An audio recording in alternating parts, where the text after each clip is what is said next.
Everyone. How are you? Doing pretty good. Doing pretty good. Good. Good. Yes. Hmm. Everyone. Hey, there he is. Okay, so we're live on YouTube now. I'm recording. Okay, good evening. It is 7:01 on Monday, June 7th. This is the first public hearing for the Westchester County Rent Guidelines Board. I will start this meeting as I started the meetings last year with the note about the public hearings and the meetings. In response to the governor's directive to take every effort to keep New Yorkers safe and mitigate the spread of COVID-19, pursuant to Executive Order 202-1 and its updates, Westchester County Rent Guidelines Board will be conducting public hearings to set guideline rates to rent adjustment for housing accommodations within its jurisdiction, subject to the Emergency Tenant Protection Act of 1974, for leases commencing between October 1st, 2021 and September 30th, 2022 via teleconference. Instructions for members of the public to simultaneously view or listen to the meetings have been posted to HCR's website for the Office of Rent Administration under the public hearings section prior to the meetings. Hearings will also later be transcribed and the public will have the ability to view the transcripts at the same website. So with that being said, Elsa, I will turn it over to you now. Thank you, Peter. Welcome, everybody. I'm so glad to see all of you. They're happy and healthy. And we are going to start now. This is the first virtual meeting of this season. And as you know, we used to do several meetings in several cities, but because of the pandemic, we are now forced to do it by Zoom. And therefore, we didn't see any need to have so many meetings. So this time we're going to have two public meetings. The next public meeting will be on Monday, June 21st. And Peter, our counsel, Peter, will provide instructions on how to sign up for that because we need more participation, especially from the tenants. I'm also, if anybody is watching this meeting right now live and wants to participate, they can also contact Peter and he will let you know how to sign up, and we will try to accommodate anybody if we have the time.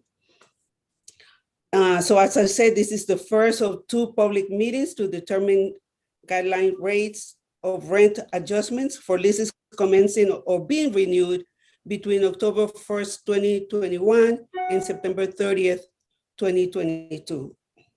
And now I will take roll call. Please respond if you are present. Belén Aqua, public member. Present. Lamont Badreau, public member. Here. Eddie Mae Barnes, public member. You're Eddie on Mae. mute, Eddie Mae. Present. Great. Welcome, Eddie Mae. Thank you. Ellie Sherson, owner representative. Present. Kenneth Finger, owner representative. I'm here. Evelyn Santiago, public member. Present. Tamara Stewart, tenant representative. Present.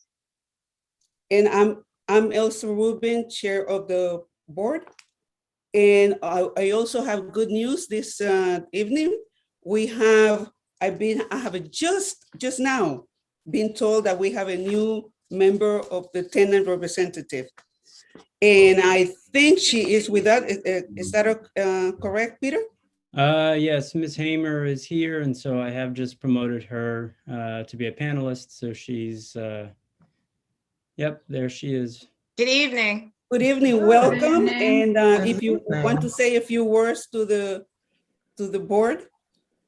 I'm just happy to be a part of the board and moving things forward, and I look forward to working with all of you. And since she was appointed officially, she is going to take part of this meeting today, of this public meeting. And with that said, I think we have a quorum and we can proceed. Just have a question. Yes. Ms. Hammer, she was appointed and interviewed by DHCR and approved. Yes. That's correct.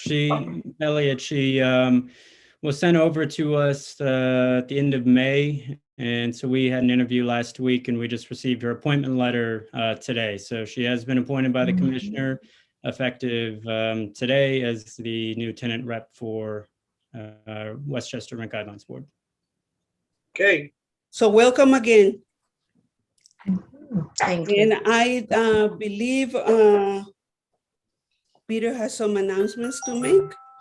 Well, just following up on what you were asking me to announce, for anyone who would like to address the board, they can send an email to Westchester County RGB at nyshcr.org. I'll also stress that if somebody, for whatever reason, doesn't want to appear in this forum and address the board via Zoom, the board will also be accepting written testimony as they did last year, which can be read into the record during these meetings.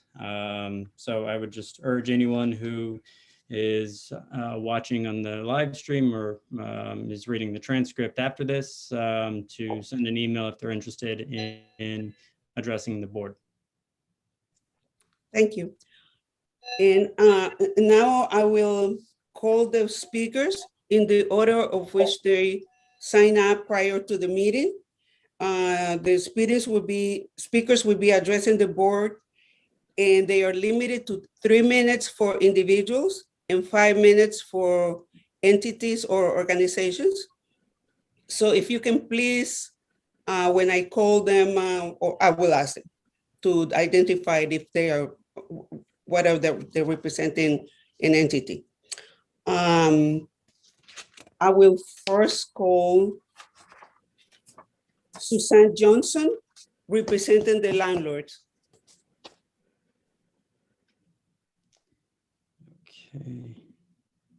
Promoting her to panelist right now.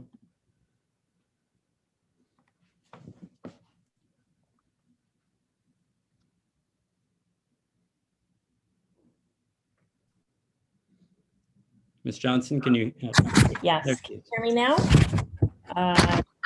Put myself on video. Hello. Hello, Madam welcome. members of the board and members of the community. Thank you for this opportunity to speak and express my opinion as a landlord on rent adjustments. Ms. Johnson, are you representing yourself or an entity? I'm representing Grandview Park Associates. So you have 5 minutes. Thank you. And Peter, you're going to be Yes, taking I the have a time? timer running. Okay, thank you. I think everyone can agree that 2020 was a rough year. Our tenants got sick, they lost their jobs. Some were working on the front lines and others were forced to stay home and work and homeschool their kids in their apartments. Our superintendents and rental agents were on the front lines working together to keep our buildings safe and our tenants calm. We as landlords worked nonstop to figure out how we would navigate the collection of late and unpaid rents, closed courts, complicated government programs, and the uncertain end to the lockdowns. Here we are in 2021, and we feel like the days of the lockdowns are over. However, the truth is this year is looking worse. Under the Housing Stability and Tenant Protection Act of 2019 and Governor Cuomo's extended eviction moratorium, landlords have no authority to either raise rents or collect rent anymore. I would like to remind everyone that rent is the only means of income a landlord has to properly maintain their properties. Compared to 2019, our rents in Mount Vernon and Yonkers have dropped an average of 10% for 2021. This is solely because no increase was granted last year for stabilized apartments. Since 2020, collecting rent from tenants in court is seemingly impossible. Courts are either closed or not allowing evictions. Even tenants who have been behind in rent before the pandemic and in court still have not paid a dime. COVID relief programs like the Westchester Guidelines Payment Plan still have not paid anything. We applied for 4 tenants in November 2020 and have not seen any money since the paperwork was submitted. Without sufficient income, there is great risk to properly maintaining our aging buildings. Our buildings are 80 years old and getting older. Roof, boiler, and elevator replacements are expensive and something we need to save and budget for. But we are finding that our income is not what it used to be. Rents are simply not keeping up with expenses.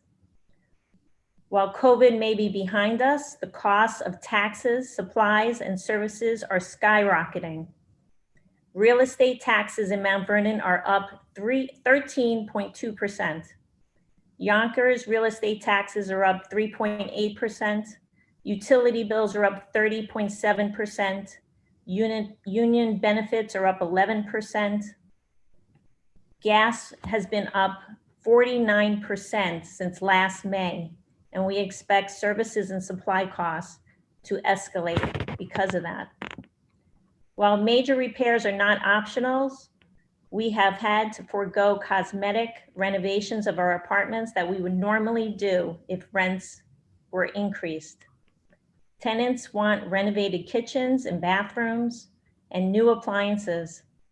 All of these nice to have items have been put on the back burner because we simply cannot afford them. An increase this year cannot be disputed.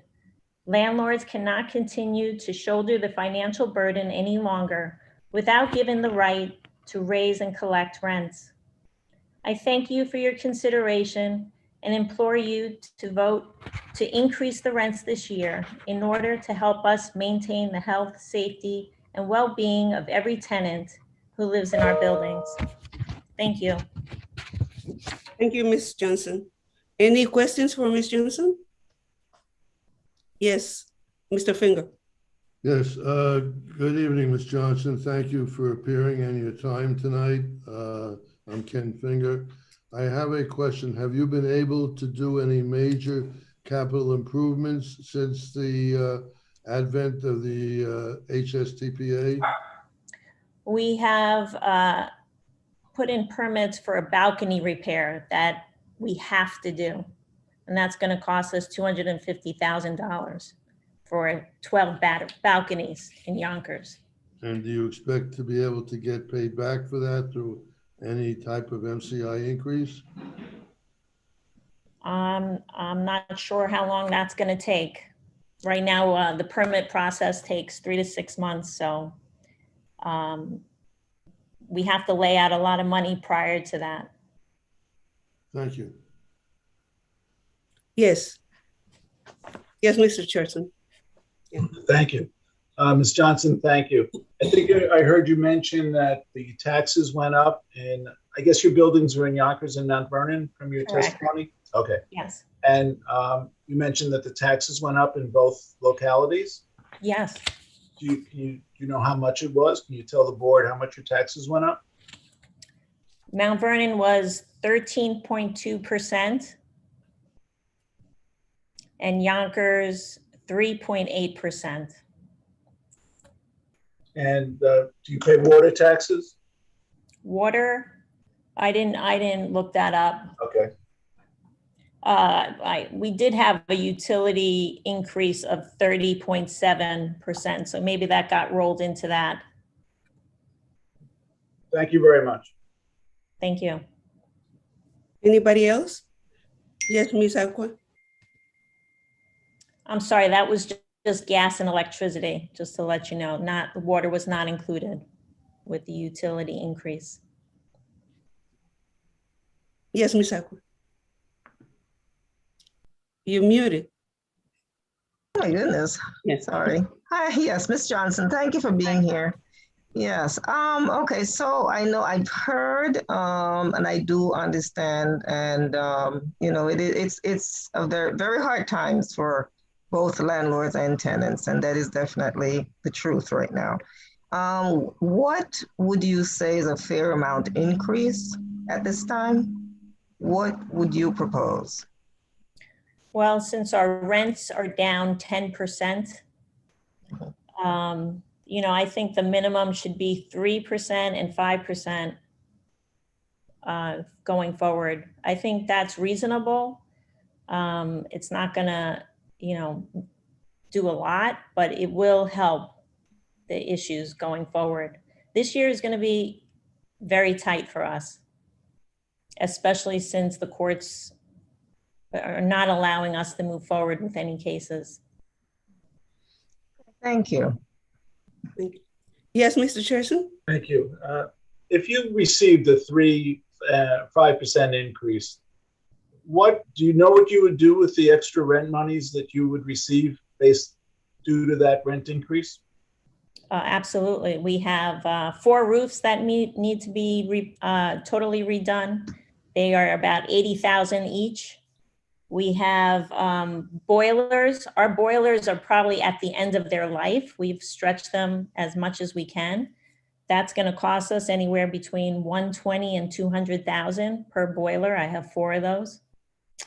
The elevator repairs are coming up. That's always unknown. So those are big ticket items. Besides our balconies, we have we have to rebuild all our balconies, 12 of them. So that's the minimum is going to be 250 for that. So if you don't receive a rent increase, what would become of the new roofs, the boilers, and the elevators? What would you do? I don't know.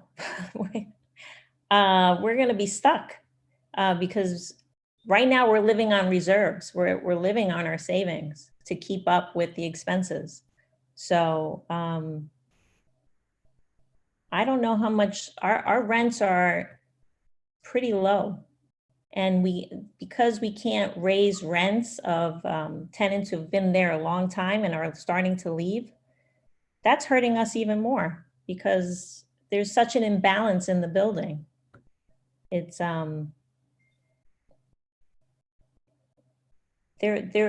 this cannot go on any longer. There's something has to give. We either have to raise the rents or be able to collect the rent. So, you know, the programs are out there, but they're not helping the people. I'm going to be honest with you. They're not there for most of our tenants. Catholic Charities is the only organization that has been able to help tenants pay back rent up to this point. And that was just one tenant out of my 300 tenants. Yes, Ms. Stewart. Good evening, Ms. Johnson. Hi. Out of your tenants that are behind on rent, roughly how many apartments does that represent? Anywhere between 5 to 10%, depending on the building. And are most of them owe more than 6 months. Okay. And are any of these tenants eligible for the ERAP program? I'm hoping, but I only received one application on Friday. Well, So, the program only started on the 1st, so it's still early days. And are you helping your tenants with the paperwork? Yes, I will. I mean, the first application I just got was Friday, so we're going to proceed with that. But I'll tell you my experience in Connecticut with Unite CT. Out of the $230 million Connecticut received for rental assistance, a similar program, they've only put out $7 million since March. And it's a very difficult process. And I don't know how it's going to turn out in the end. I don't know if we'll ever get money in Connecticut at this point. But in New Well- York, we're going to try it. Like I said, we did apply for our smaller buildings in November for 4 tenants. We put in all the applications, have not heard back from them. And these poor tenants are waiting. Well, with the ERAP program, I know that based on the calls that I've been on, they really are encouraging landlords to at times even take the lead and let tenants know, because it's been very difficult to get the information to tenants, and many of them may have difficulty in completing the applications. But the landlords certainly are able to be proactive and assist the tenants who may be eligible in applying for the funds, seeing as the funds will be going directly to the landlords. And supposedly the billions that have been allocated for New York should be sufficient to catch people up. Pretty much everybody who, not everybody, but a substantial portion of the tenants who are behind, as long as they meet the 80% AMI eligibility threshold, et cetera, and that they should be able to get the money. So I would encourage you to really reach out to your tenants, because you know who's behind, and make sure that they know about the program and do what you can to assist them. Because We actually helping already them will did that. help you. Yeah, we already actually did that on Friday. I gave my rental agent the go-ahead to send the link to everyone. My rental agent speaks Spanish. She can help anyone who can't navigate on their own.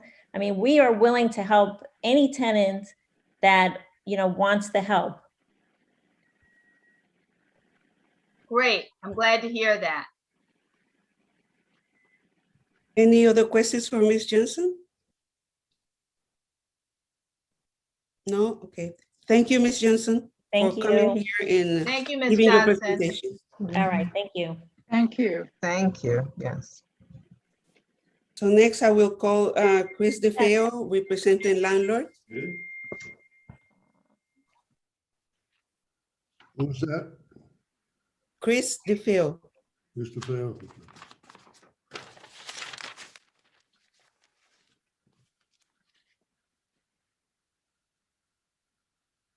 Did you say Mateo? M-A-T-E-O? No, Fail, D-E-F. DEFEO. Oh, thank you.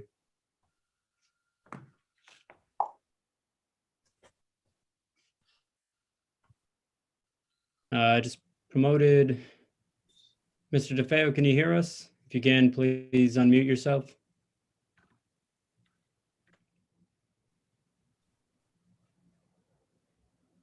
He's still muted.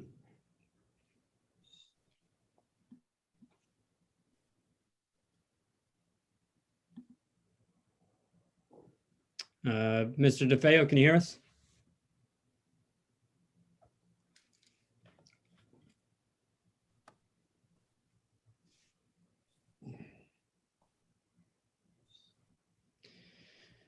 Looks like he should be unmuted at this point. I can't hear him though. Mr. DeFeo?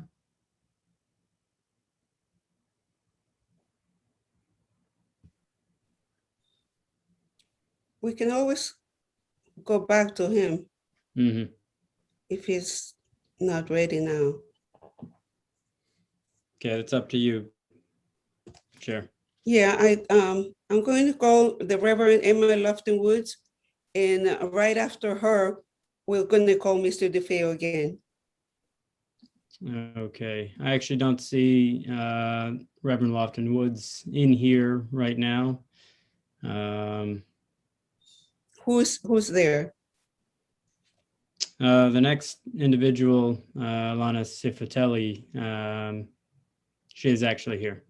Okay, let's call Miss Alana Civitelli.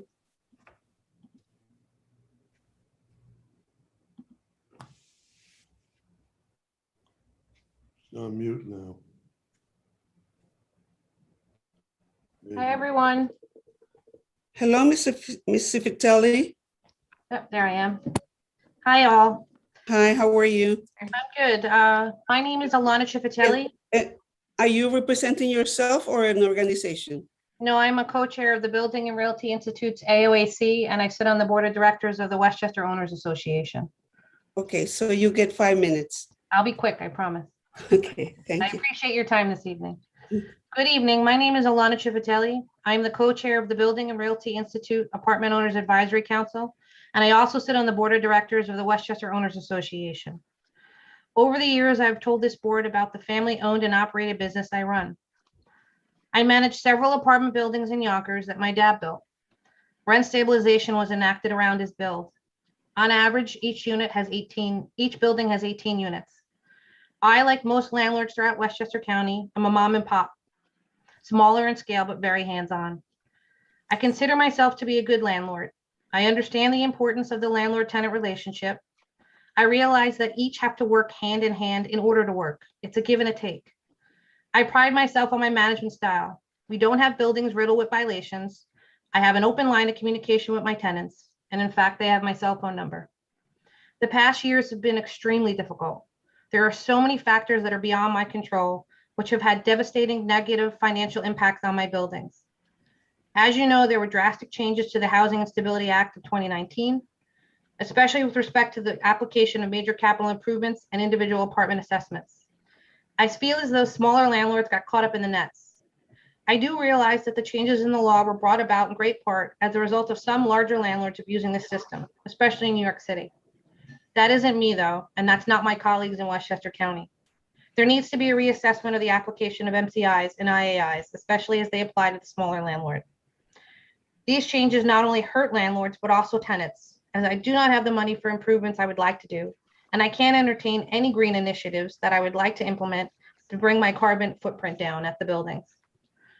Another factor beyond my control with devastating impacts, COVID. It's been horrible all around. Thankfully, my tenants for the most part have been paying their rents, and those that needed assistance I've worked with to help find programs to pay their rents. I applied on behalf of one of my tenants to the Westchester County Rent Relief Program, and thankfully, the grant was received. As we also know, New York State has received $2.4 billion for the second phase of COVID rent relief. As we speak, landlords are working with tenants to apply for this aid. No landlord I know wants to evict a tenant. They just simply want to be paid. The money is there. All we need to do is to make sure that the money that was promised and allocated for rent relief to tenants starts to flow to landlords. This pandemic has also had devastating effects on supply. The pricing of lumber is nuts. From pandemic to date, it's gone up 217%. That's insane. Before the start of the pandemic, a sheet of plywood cost me $10. Today, it's about $80. The cost of my appliances doubled, and I'm lucky if I can even find appliances. My operating costs are drastically up. Cleaning, water, gas, electric, all up, especially during the stay-at-home mandates. The list goes on and on. Still, though, I try to keep it moving forward. To save costs during the pandemic, I closed my office, and I now work from home. Unfortunately, I've had to cancel contracts with contractors on a variety of improvements I had planned for the buildings, as money's just too tight. We're living off reserves. But again, all through this pandemic, I have worked with my tenants, and they have worked with me, and we keep trying to move forward. I realize this board does not have control over the changes to HSTPA, and that we must lobby our local legislators for relief, which we are working on. But what this board does have control over, and why we're here tonight, is to listen to testimony and ultimately vote on a rent guideline for the next 2 years. The fear of the pandemic brought about a rent freeze last year, and the data presented was ignored. That's understandable, as the fear of the unknown had us all terrified. But to do that again this year does not make sense, especially since the increases that you are going to decide on won't take effect until the end of 2021. I implore you to realize that we need an increase in our guidelines. We, especially smaller landlords, cannot sustain another rent freeze. We are hopefully seeing the light at the end of the tunnel. Governor Cuomo just announced today that once we reach a 70% vaccination level, most restrictions will be lifted. And I think we're at 68 and a bit. COVID rent relief programs have monies to help with tenants in arrears, all positives. Please realize an increase in our guidelines is needed for the benefit of both landlords and tenants. If this board fails to do so, that will result in me, as well as many of my landlords, not having money for improvements to our buildings, less money for repairs and maintenance. And not only will you hurt me, but in the end, ultimately my tenants. I want to make sure I can maintain and protect my buildings for my tenants And the only way, the absolute only way I can do that is to know there's enough money. Kindly consider a fair guideline. I thank you for your time.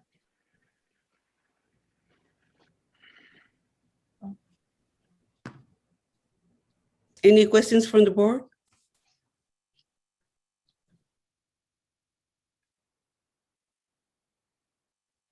No questions? Thank you, Ms. Vitelli. I thank you for your time. Thank you very much. Thank you. Thank you. So Chair, I do see Chris is raising his hand, so I'm Okay. thinking he may be ready. Let's to speak. promote him.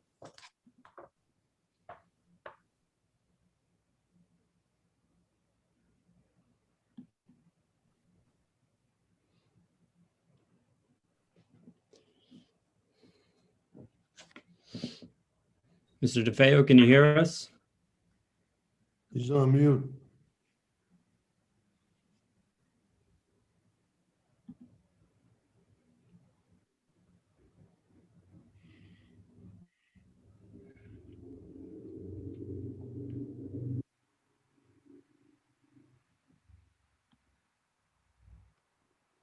Can you unmute him, Peter? Yeah, I can only ask him to unmute. Oh, there he goes. Okay.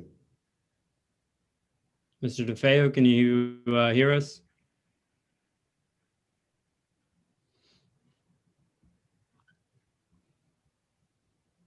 I don't know, I guess maybe he's having trouble with his microphone. He must be having technical problems. Can we move to the next person who is available? And then come back to him. He will have first priority after anybody who comes. Okay.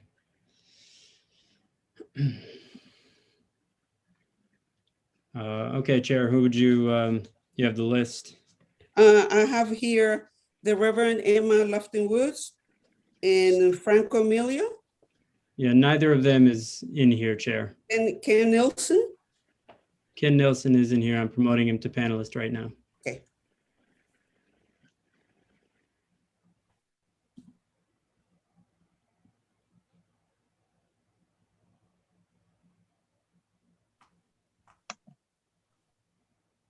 Mr. Nilsson? Yes. Hello, Mr. Nilsson. Hello. Welcome. Thank you. Mr. Nilsson, are you representing someone? Yes, I'm a board member of the Apartment Owners Advisory Council. Thank you. You have 5 minutes. Okay, thank you. So I sent over 3 pages of my talk, and I don't know if Mr. Stecker, whether you got it or are you able to distribute it to the members? Yes, I received it and I distributed it by email a few hours ago with all the board members. Okay, so they have it. All right, so what I'm going to do is to go through it. I'm not going to read every word. You can see what's there. But I want to cover 5 areas. Who are we? The guidelines increases have not kept up with inflation. Cost increases that I've experienced, the tenant aid, and the guideline. So one of the other people said before is that we're not large corporate organizations. We're local family businesses. This is our livelihood. We provide affordable housing, and landlords need sufficient income to maintain the buildings in the way we want to do it, and the tenants want. Tenants would like to pay as low as possible, but they don't want to live in a dump either. They want to have buildings that are maintained. Now, historically, I looked at the last 10, 11 years of the Westchester Rent Guidelines Board increases, and have not kept up with inflation. Over the past 11 years, the increases for 2-year leases are 53% less than the CPI. You can look in the chart. We don't have to go through the details of it, but study it. The numbers are all there. There's no mystery to this thing. Basically, over time, this guidelines board has provided guidelines that are lower than the consumer price index. And the consumer price index is written into the law. That's one of the main things the guideline that the board should be considering. Increases for 1-year leases have lagged the CPI by 20%. So that's not as bad, but still, most people who are in apartments for a long time take 2-year leases. And so that's why we end up having $700 apartments for people who've been in the building for like 30 years, 40 years. The 0-0 guideline for 2020 was especially damaging. And that's going to affect the rents in the long term after the pandemic, because it's also usually the guidelines are based on a percentage. So in the past, sometimes the shortage was made up by the vacancy allowances in the law. That's all gone. So there's no way to increase the rent except through the guideline. The HSTPA law basically set guidelines that were basically discourage any kind of improvements. Other landlords have spoken about it, and it's clear to all of us that something needs to be done. Hopefully the legislature will adjust to that. So one of the things that's needed, basically what we're trying to do is to avoid what happened in New York City Housing Authority due to underinvestment over many, many years. Boilers break down, roofs and windows leak, elevators break down because infrastructure is not sexy. You can let it go, and then after a while it catches up to you and bites you. If you have any questions, you can study the detail on the graphs. So what's happened is that we've fallen further and further behind. And in the last year, it's gotten even worse, not only with the increases that were allowed by the guidelines board, but with the problems with the pandemic. A lot of the other landlords have talked about that. I don't have to say anything more, except that we're working with our tenants. We've sent letters to all of the tenants who are behind significantly, explain to them how to apply for the rent assistance, and we're giving them guidance and told them we'll help them through the process. We had some calls today. So what's the cost increases? Just to look after like a 0-0 guideline. The Yonkers City tax, mine went up by 2.6%. That was for last year. We haven't gotten the new one for this year. The county tax in Yonkers went up by 6.1%. And the insurance premium, my insurance premium, which is significant, went up by 17%, which is a huge percentage. And there's a fundamental change that's going on in the insurance industry. And it's got to reflect that. Yes. Whenever you can wrap up, because you're 5 minutes. All right, we talked about, the bottom line is the CPI for this year is 2.4%. And the Federal Reserve forecasts that next year the CPI will go up by 2.1%. In order to maintain the buildings properly, the Rent Guidelines Board needs to pass a guideline that at least matches the CPI, because they're not going to take effect. These leases are not going to take effect until after October, and for the next possibly 2 years. That's when, by that time, the rent assistance to the tenants should be out there, and basically the finances should be stabilized. So I think looking ahead, as we all are, is that it's reasonable, and it's not going to be to pass that kind of a guideline, so that we can continue to provide the apartments, the buildings, with the kind of work and maintenance that's necessary to keep up at buildings. I've got some buildings that are over 100 years old. Thank you, Mr. Nielsen. Constantly invested in. Thank you. Any questions? I'm sorry I went over. It's okay. Yes. Yes, Mr. Finger. Okay, thank you. I raised my hand, but I don't know who you're calling on to.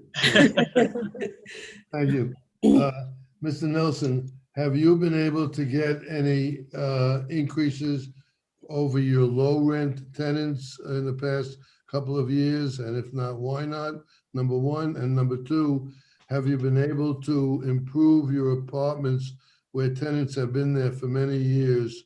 And they're rather, if you have 100-year-old buildings, rather older kitchens, bathrooms, floors, lighting, etc. Yeah. No, and that's one of the disturbing things. I'm an engineer by training, and I know what has to be done, what's need to be done to be able to maintain these kinds of buildings over a long period of time. Is you need to replace fundamental systems, and we haven't been able to do that. The only thing I've done in the last couple of years is an emergency boiler that we had no choice. We had to replace it, and I'm actually in basically almost, we could end up in legal thing between me and us and the DHCR about their formula for what they've approved. Some tenants believe that somehow the DHCR kind of passes along MCI increases like nothing. Well, life is not that simple. But I don't want to get into that. The idea is that we have not been able to make the kind of improvements that we need. We're making compromises now. Usually in the past, we see what has to be done. If it needs electrical work or bathrooms or kitchens, I've got bathrooms that are 100 years old with 100-year-old tubs. There's no way I can do it under the existing HSTPA regulation to make those kinds of improvements, because you can't just replace the tub. Once the tub's gone, you got to take everything, and just can't do that. Thank you. Anybody else? Thank you very much, Mr. Nielsen, for your presentation. Okay, thank you. Thank you. Peter, can we call Mr. Quistefeo? So I was actually, we can try to call, actually, it looks like he's Is he still there? No, but Mr. Milio did contact me. He was in the waiting room under a different name. So we clarified that, so you can call him now. Yes. Okay. Ask a question, please. Elsa? Yes. Yes, Ask a Mr. question? Chairman? Okay, thank you. I think Mr. Nilsson stated that he submitted some documents to Peter. And Yes. Peter said you distributed it Yes, by email? we got it. We got the email. I just looked through all my emails. I never got that. Oh, I never got any of it. must be a confusion with your email address. That has happened a little bit with, what do you call it, DHCR. But Yeah, I Peter, he has my email for a long time. Yeah. I received them. Yeah, you I did too. Can you resend them then, Peter? Yeah, I'll I send it did. to you right now, Okay. Elliot. All right, thank you. Okay, Just to clarify, thank you. it was the EJC email, Elliot? Yeah, that's fine. Okay. All right, I'll resend that to you right now. Let me promote Mr. Milio first. Mr. Milio is promoted now, so. The Franco Milio? Actually, I'm sorry.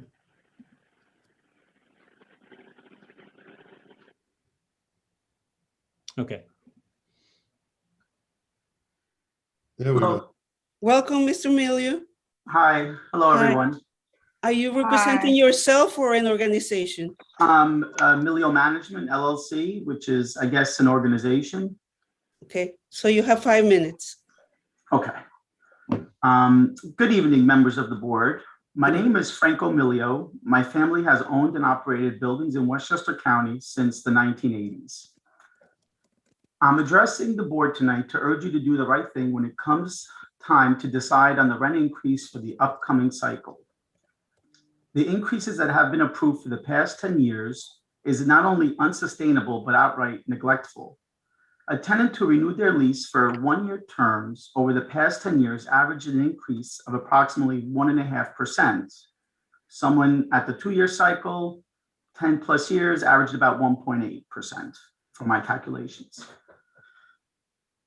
While I don't want to bore you with numbers, I do want to let you know this really is not only unsustainable, but unfair. A tenant typically moves in paying the market rent, or at least used to move in paying the market rent until the HSTPA was passed, Over time, the increases approved by the board have not kept up with the increases in costs of adequately operating an aging multifamily apartment building.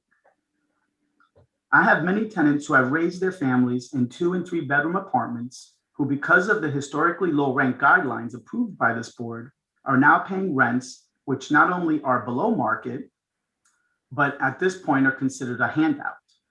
This is outright abusive and unfair to the landlord. These tenants' children have long moved out and now are reluctant to leave their oversized apartment. Can you blame them? While we have all been impacted by the COVID pandemic, things had already taken a turn for the worst a year earlier when New York State legislature passed the Housing Stability Tenant Protection Act. Before the legislature passed this law, landlords had other means to help absorb the low rent guideline increases. There were parameters set forth for when a long-term tenant would vacate and would also incentivize us to invest in our aging apartments, which would help us compete with all of the new apartment rental buildings being built throughout Westchester. These incentives were taken away. Why? Especially for our buildings, which are older and are in constant need of repairs.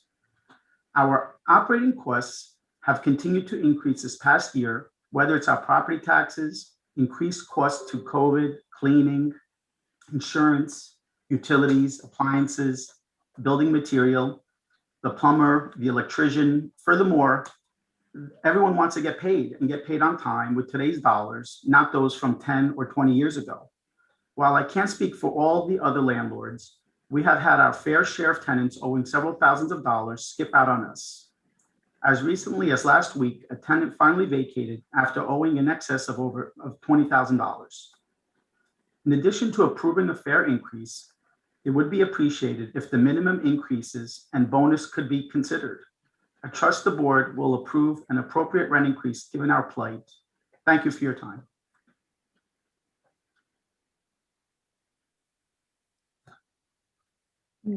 Thank you. You did perfectly with your timing. Great. Any questions for Mr. Emilio? No questions? Oh, yes, Ms. Stewart. Mr. Milio, are you actively helping your tenants to apply for the ERAP funds that are available, the ones that are behind? What we did back in May, we started calling tenants and explaining to them that it's starting June 1st, it would come out. And we then also called them, like, I think it was on the 1st, giving them links, whatever links I had gotten. So yes, and we also prepared memos to go out as well, just to post in the public areas of the buildings. Okay. I don't know about. We're trying. No, we are trying. It's foolish of us not to, like here in the office, to assist tenants. It's in our best interest. I'm glad to hear that. Some of the feedback that I'm receiving from many tenants, that at least that I've spoken to, they're interested, and I think in part because of the technology divide, there are tenants who may need the help, but may not have the ability to go online.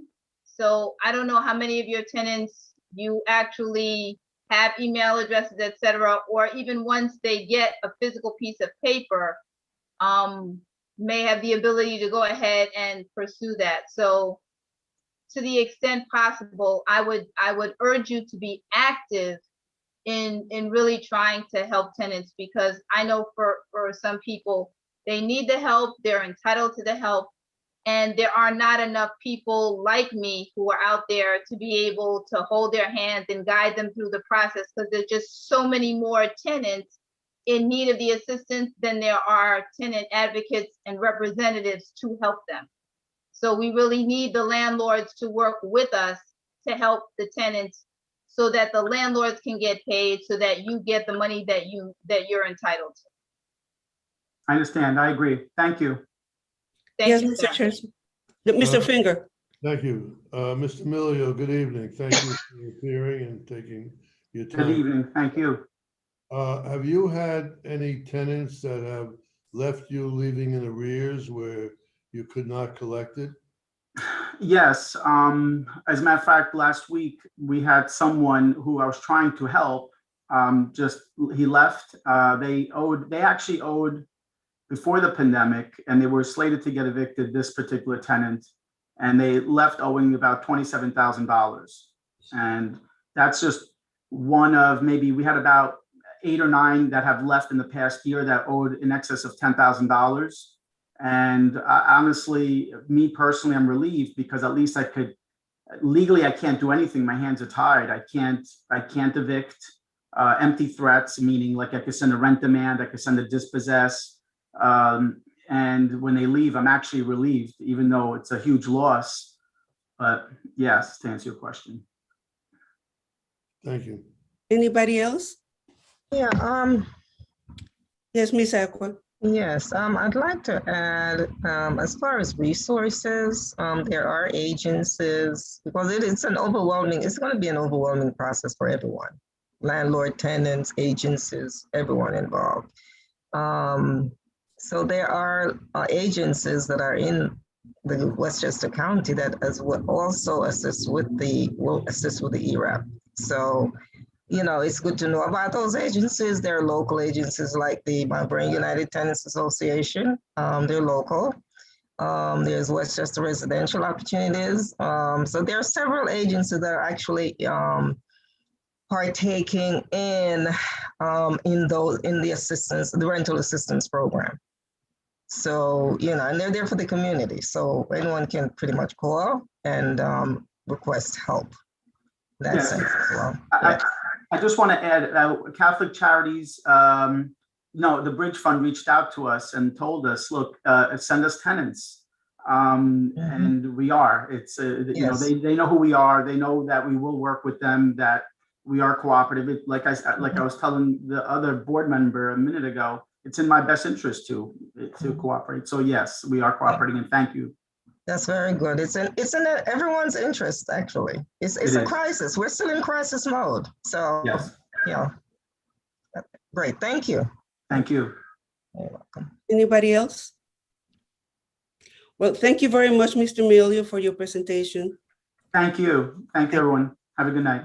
Good night. Good night. Thank you. Peter, as I said, we're giving priority to Mr. DeFeo and the Reverend Emma Lofton Woods. But if they're not available right now, we'll. Looks like Mr. DeFeo left and now he came back in. So hopefully we have more success now. I'm going to promote him now. Okay.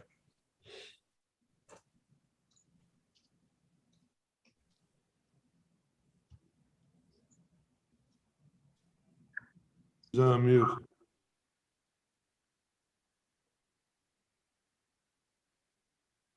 Okay, can you guys hear me? Yes. Oh, all right, good. I'm a little old school, so forgive me. We can see you, but we can hear you. Okay. Okay. Are you representing yourself or an organization?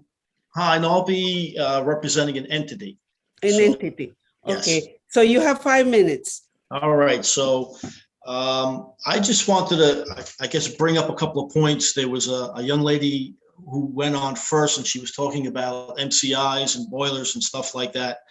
I've been speaking on this panel to this panel for years, and I think from what we've heard from the landlords, there seems to be this new rent guidelines that was passed in the recent years. It's just been horrible to the landlords. So, all these roofs and boilers and elevators that need to be upgraded, there is nothing that landlords get as far as rent increases.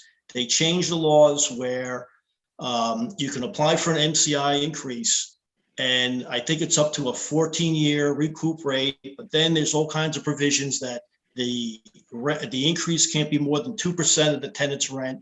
It's so complicated that we've pretty much given up on it. And the other problem that we have is with the DHCR cells. I have applications for MCI applications. Over 18 months, I haven't heard a word from the DHCR. Everything seems to have gone pro-tenant these days, and we'll get onto the rest. I have to commend the other landlords that spoke earlier. They're all, spoke nice and softly and everything. And I have to readjust myself because I feel like I'm the only one who's really suffering during this pandemic.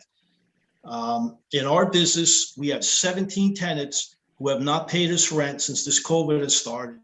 7 have not paid us a dime since October of 2019 because they were already in the eviction process. And by the time it got through the courts, they shut everything down and they're still not paying. I had one tenant, just to give you an example of my frustration, she had the audacity to come back when the courts open and we file papers, to come to the office and say, I don't need these. She gave it to the girl in the office. Good thing I wasn't there. Okay, she hasn't paid rent since March of 2020. So the only help that I get is that when I find the keys under the shop door or the apartment doors are left open over the weekend, and they find they bought themselves a house or a co-op someplace, or they moved down south, they become ghosts overnight. And I'm sure the other landlords can verify this. You can't find them. We have collection agencies. I can't get a penny back once they vacate my apartments. So maybe I'm doing something wrong, but like I said, I totally had it with the system that's going on here. Even without COVID, the New York State courts have really given us a dangerous situation. It takes a minimum of 6 months to get a tenant who's not paying their rent out. The numbers are staggering. There's been no direct aid for landlords. There are these applications that are going out. I put together packages to give to the supers to hand out to tenants. A lot of the tenants, they won't even answer their doors. They know they got us beat. The way that this should have been done, they should have had the courts should have had landlord-tenant cases.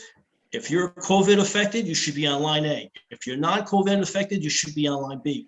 The COVID affected tenants, they've been great, but the non-COVID affected tenants that are doing this, they're out for a run to take it as long as they can. And I imagine by August 31st, I'm going to have even more vacancies when they disappear in the middle of the night.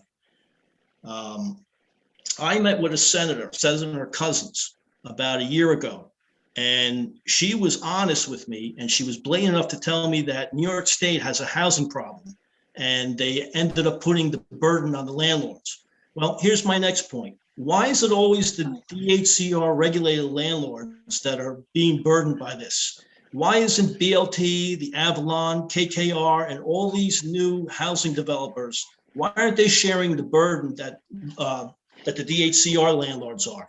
They're charging astronomical rents, and they complain that they have to attribute 10% of their apartments to middle-income housing. 70 to 80% of our apartments are below market value. And if you ask for a 3% increase, people will say that's crazy, but that only equates to $24 a month. That's less than $1 a day. When you have health insurance going up 11 to 14% per year, taxes are astronomical. Just to give you an example, in the city of Mount Vernon, I know there's a couple of landlords that have properties in Mount Vernon. It's $340 per unit just to cover taxes.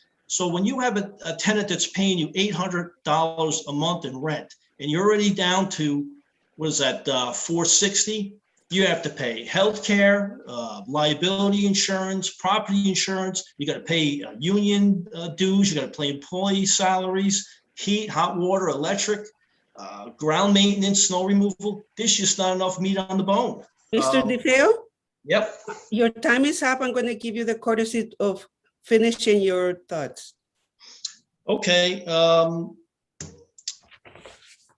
The other problem that we have is the vacant apartments, and I'll make this as quick as I can. We used to have a vacancy factor to increase the rents up to market. They took that away. Now there's all kinds of papers that you have to take pictures before, after, fill out forms.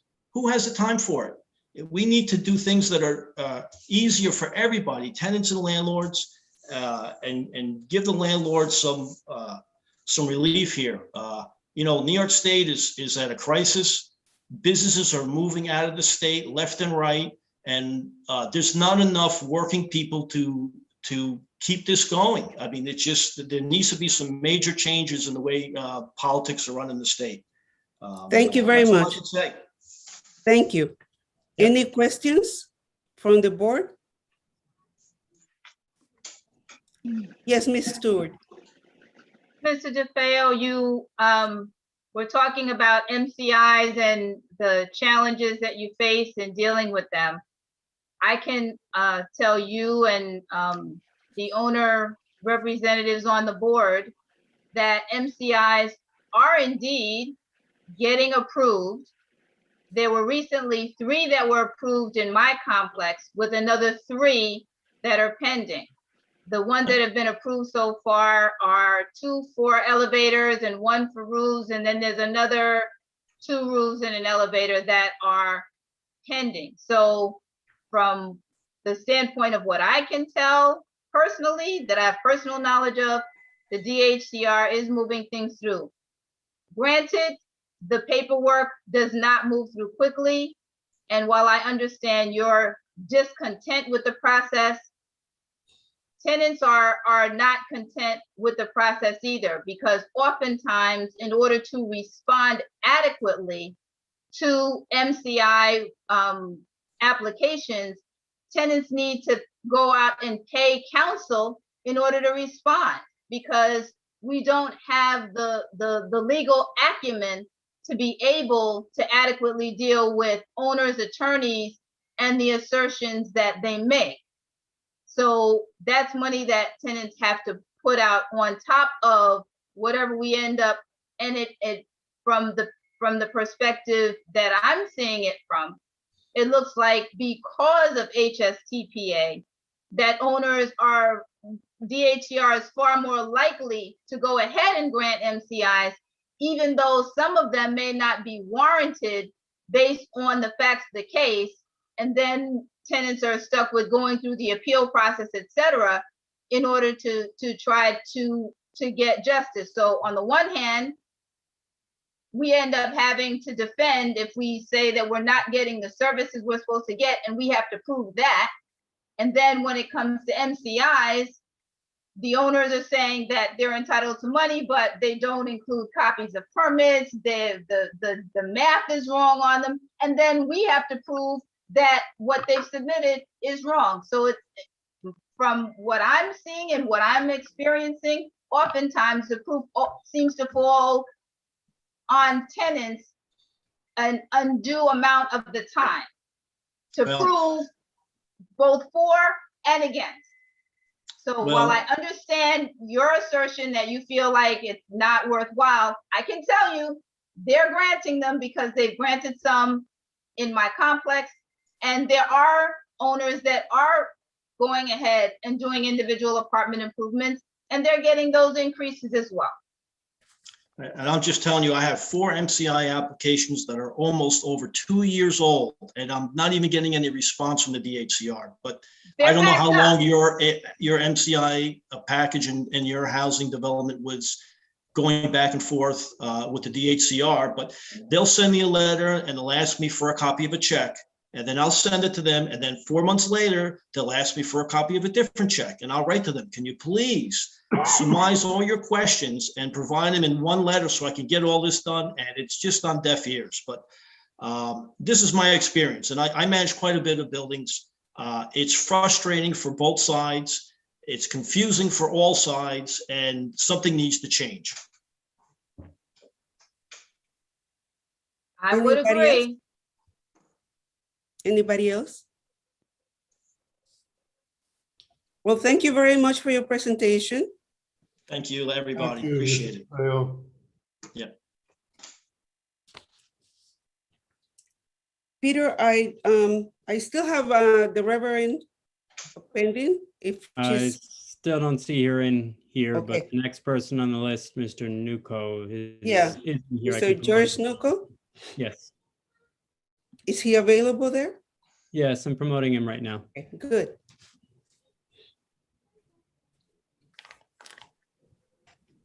How do you spell his name? Nukho, And his first name? George, George, okay, that I can spell. representing the landlords.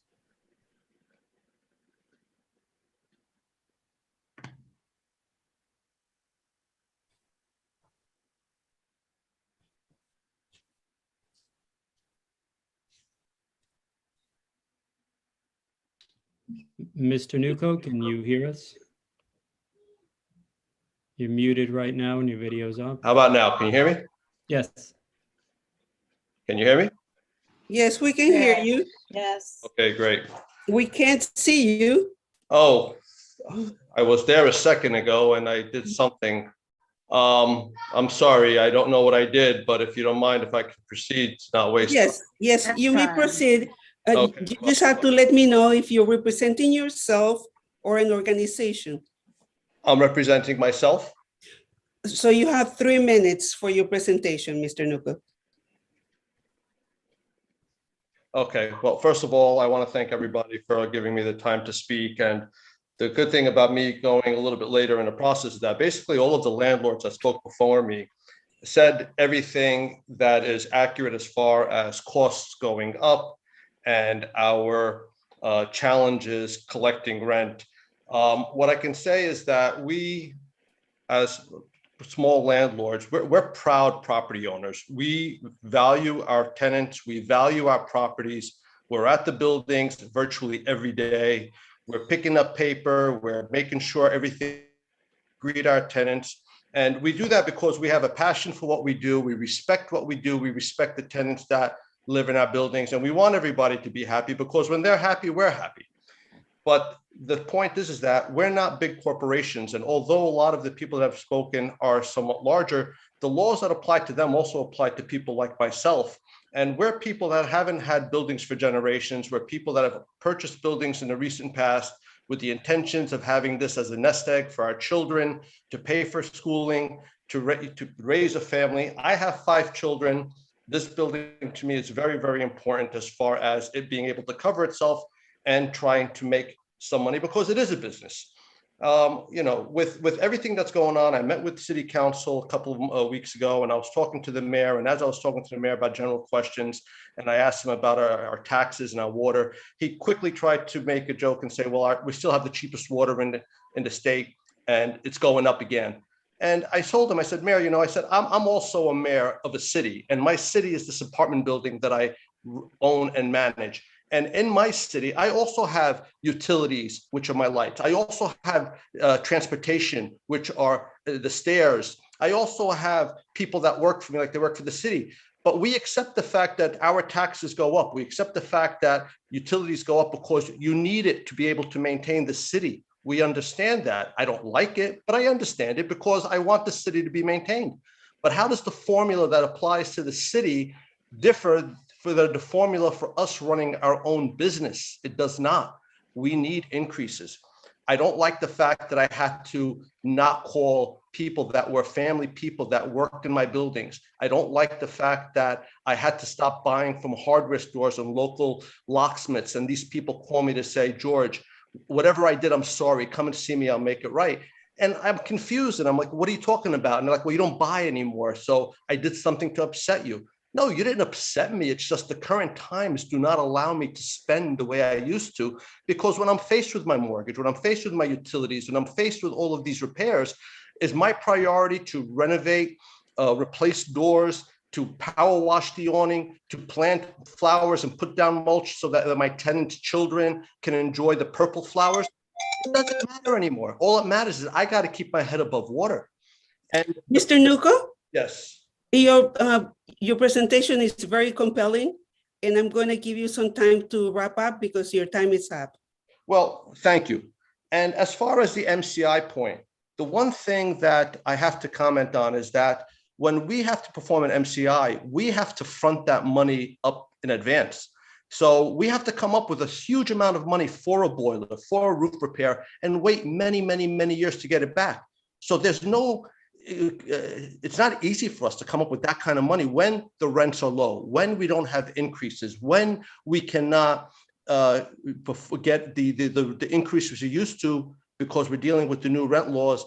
And I have to say one more thing, you know, we don't want the apartments. We don't want the vacancies. We're okay with who we have and what we're getting, but we do need to pay for the repairs because although COVID came, the buildings didn't care about COVID. The boilers still ran, the roof still got wear and tear. There's still many things that took place during COVID. As a matter of fact, it was even more because the people stayed home and we had more wear and tear. So Thank We you. do need to have a reasonable increase. Thank you. Anybody has a question for Mr. Nuko? Yes, Ms. Stewart. Mr. Nuko, how many units are in your building? I have 3 buildings and they're 10 units each. Okay, so you have 3 buildings, Yes. not 1 building. No. Okay. And approximately how many of your tenants are behind in their rent? About 60 to 70%. All right. Are you actively And can I say promoting the about that? ERAP program for those folks and helping them with the paperwork? Yeah, I would like to expand on that. We have some tenants that are lovely people that call us every month, call us every couple of weeks to explain their situation. They make payments and we get it. We try to work with them because again, we don't want the apartments. I mean, on top of everything that's going on, the last thing I want is a vacancy. And then I have to come up with money to renovate the apartment because I just don't find it to be fair to rent an apartment that is not in decent condition to a family. I respect where people live. I respect how I live. I couldn't do that to anybody. But I also have people that, like you were saying before, that just need help because they're not computer savvy. They don't know how to fill out paperwork. And we do everything we can as far as an outreach. We send them letters, we send them texts, we call them, but they just don't respond because they think somehow or another there's some kind of magical thing that's going to happen and this is going to get resolved. And then I had the tenants that are very, very disheartening because they're the tenants that say, Cuomo said I don't have to pay the rent. The courts are closed. There's nothing you could do about it. So do what you got to do. And these people happen to be people that haven't paid me rent since 2019. They owe me so much money. They have a family that lives in the apartment. They drive cars. They have iPhones newer than mine. But somehow or another, they just don't pay the rent. I haven't gotten a penny since 2019. And I'm not making that up. Any other question for Mr. Nuko? I'm sorry. I just wanted to, so to be clear, you are actively trying to help the people who are behind so that you can get paid, correct? We are actively, I'm sorry, my connection is a little choppy, but we are actively working with all of our tenants to try to get them paid or to get them help so they can get paid. Absolutely. But some people are receptive and other people just ignore us. Well, I know that there are times when there's a trust factor, and I would recommend if you haven't done it or tried it so far, you may want to try referring some of the people who may be more reluctant to some of the agencies, like the ones that Ms. Aqua was suggesting, where they may have a better trust relationship, and let somebody else explain to those tenants what's going on and how they can access the help that's available. Well, you know, that's fine and dandy if these people are concerned to try to make things right versus thinking that the state or the government is going to bail them out just because they think that's what's going to happen. And again, we don't want vacancies. We don't want people to be evicted. But at the end of the day, everybody has to be honorable and they have to do the right thing. And if they're in the building consuming our utilities, and again, like other landlords, I have apartments that are 3 bedrooms at $800 a month, and I can't increase them, but I can't even get paid the $800 that these people have owed me since 2019. I'm not in favor of tenants who are not living up to their obligations, but I know that just based on talking to other people who advocate on behalf of tenants, there's a lot of people who don't have good information. There's been a lot of confusion over the course of the pandemic. And so I would encourage you not to just assume that people are not seeking the assistance because they just don't want to or they don't care. My experience is that there's a lot more people who are really just confused and just not sure what's going on and are not sure that about what they need to do in order to get the assistance. So I would just encourage you to hopefully have a little bit of patience and do what you can, but you may want to really try to put up signage and notices and point those people to some of the other resources that may be able to help them, because they may hear it better and feel more comfortable working with someone else to try to get things resolved, which will end up helping you to get your money that you are owed. Ms. Stewart, I appreciate everything you said, and most of everything you said is what I want to believe. I want to believe that people are good. I want to believe that a lot of tenants are good. But at the same token, you also need to believe that a lot of landlords are good. We're good people. A lot of the people that I know are stand-up people. They are proud owners. They're the people that have the little garden in the back of their building. They're the people, like I said, they'll sit in front of their building and they'll pick up the paper that people throw out while they're walking by. But that's because we care about our building. So the laws that you pass apply to both big landlords and small landlords. And the big landlords that have institutional money, or big landlords that, maybe have a lot of investors, they're not a majority of the property owners like the mom and pops or the husband and the wives or the single moms that have these buildings, because that's something that we're hedging our bets on, that as we get older, as our health doesn't allow us to do what we could have done back when we were in our 30s and 40s, these are things that we rely on. But, the change doesn't come overnight. The change is gradual. And we need— I believe Ms. Aqua has a question for you. Yes. Right. Go ahead. Right. So, not so much a question, but Mr. Nuka, we're all feeling your, what your concerns. We're all hearing it. I would like to reiterate what Ms. Stewart has said, and that is, there are systems in place for people that hold people responsible for not carrying out their responsibilities, and the responsibility of renting, a part of that, big part of that, is to pay the rent. No one is opposed to that. I'm sure none of my colleagues here are opposed to people being responsible. But it's very important in order for everyone, especially in this, while everyone is in crisis mode, and I can't say that enough, that bottom line, you need to get paid.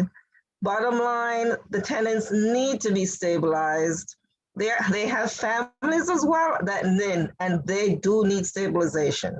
But ma'am, in all due respect, like other landlords have said, the tenants do deserve a good place to live.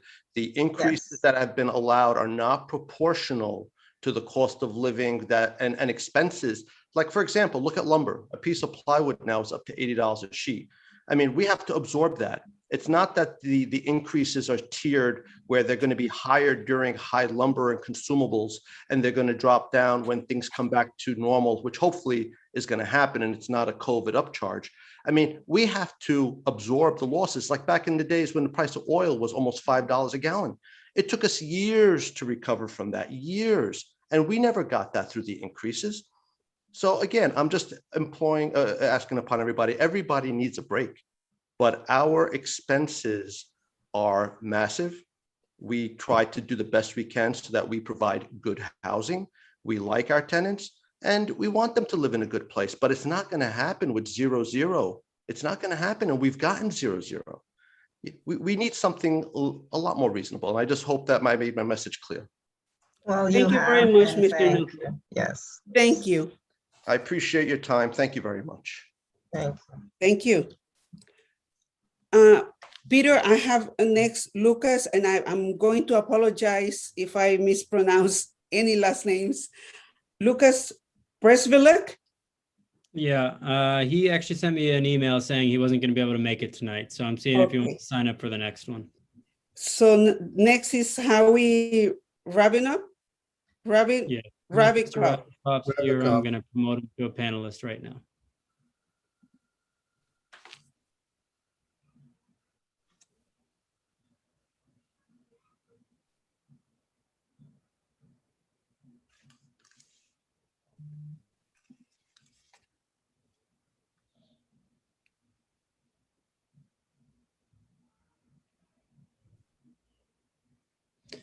Mr. Ravikov, can you hear us? I can hear you. Can you hear me? Yes. Yes, we can hear you. We can't see you. Yeah, I don't understand why not. It's okay. We can continue just listening to you, if you don't mind. Well, it seems the prudent thing to continue, so I will be happy to do that. Thank you for the opportunity to speak. Thank you. Are you representing yourself or an organization? I am the vice chair of the Apartment Owners Advisory Council.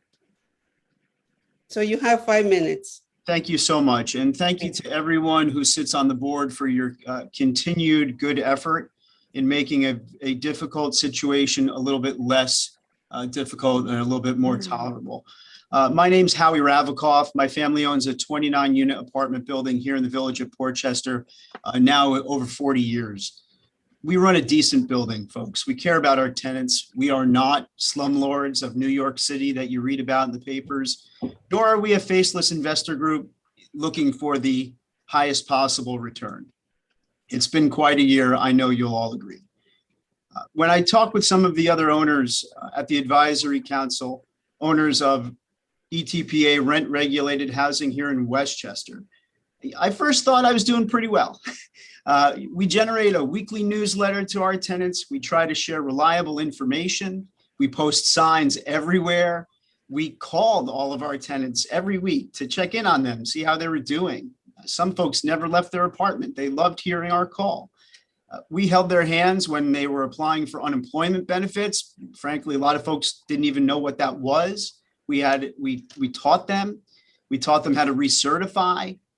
We guided them to COVID testing centers. And when vaccines became available, we assisted making appointments for them, either through the internet or by calling in and figuring out scheduling that worked. And we continue to do all those kinds of things. All things considered, no kidding, like our tenants made it through the storm, and I feel pretty darn good about it. Actually, I felt so good about it, I didn't really think COVID was a big factor on this building. Then I took a closer look. And if you would, please allow me to point out some of the things that didn't change this year. 26 out of our 29 tenants are current with their rent. I think that's great. I think it's stellar. Those 26 have been current with their rent consistently over the years, and that includes this past year. We have 5 commercial tenants in this building. I know you guys don't like to talk about commercial tenants, but 3 of them are current with their rent. I'll circle back to commercial tenancies later. Those things are consistent, but if you'd allow me to point out some of the things that are different, we have 3 residential tenants that are behind in their rent, and they are really behind. 3 is a lot for me, and if they were behind 30 days or maybe even 45 days, that would be bad, but it's nothing like now. Now I have one tenant that's 15 months behind and another that's 6 months behind. The tenant who's 15 months behind, we just got approved through the county for assistance. I sent the paperwork off today. And frankly, I'm not sure when that money will ever arrive. 15 months is already passed. The county's assistant will bring that tenancy up to be current with their rent, and they'll pay rent, about 50% rent moving forward. The second tenant, who's 6 months behind, tells me, he communicates with me, there's something to be said for that, no joke. He tells me he has no work, but then he also says he refuses to apply to the county for assistance because he makes too much money. So you tell me what's going on there. When the governor states tenants can't be evicted, there's always a chance a tenant will decide not to pay rent. And frankly, I'm thankful there's only one in my building who may be taking advantage during this terrible situation. Allow me to continue with some other ways this year is different. We had 2 vacancies this year. Actually, that's not so much a difference, but this time we couldn't re-rent these units quickly. We couldn't renovate them quickly. And then they sat on the market because it was almost impossible to arrange showings. Together, we lost about 6 months of rent revenue, and that equates to about 2% of our rent roll. Here's a specific one. The cost to repair my elevator went up 64% this year. That's a huge percentage. It went up for 2 reasons. The elevator got used significantly more than normal as folks were home more. And second, the fear of the virus prevented people from sharing the elevator car as they rode up and down. It's perfectly reasonable, I understand. But that extra heavy use for an older elevator equals more repairs, more costs. It's plain and simple. Our cost to heat the building went up 5% this year. I know it doesn't sound like a lot, but I think we'll all agree every little bit counts.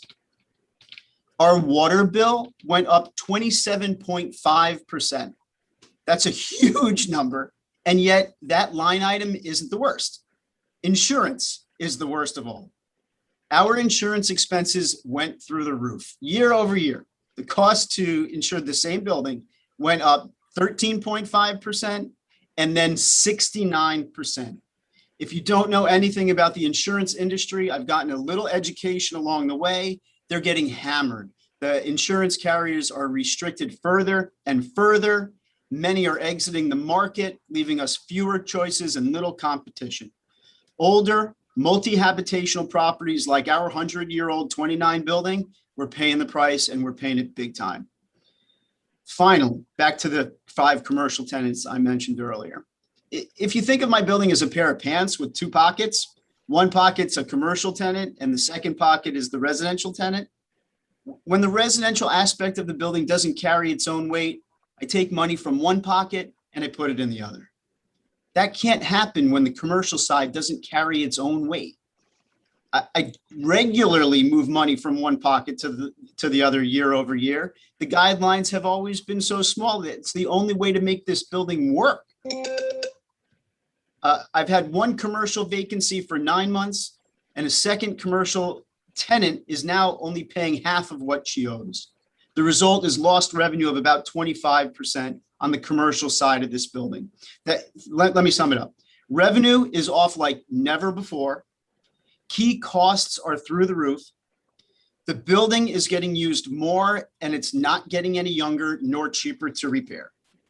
The 2019 rent laws have tied our hands. We only have this board to look to for help. So please, we need your help.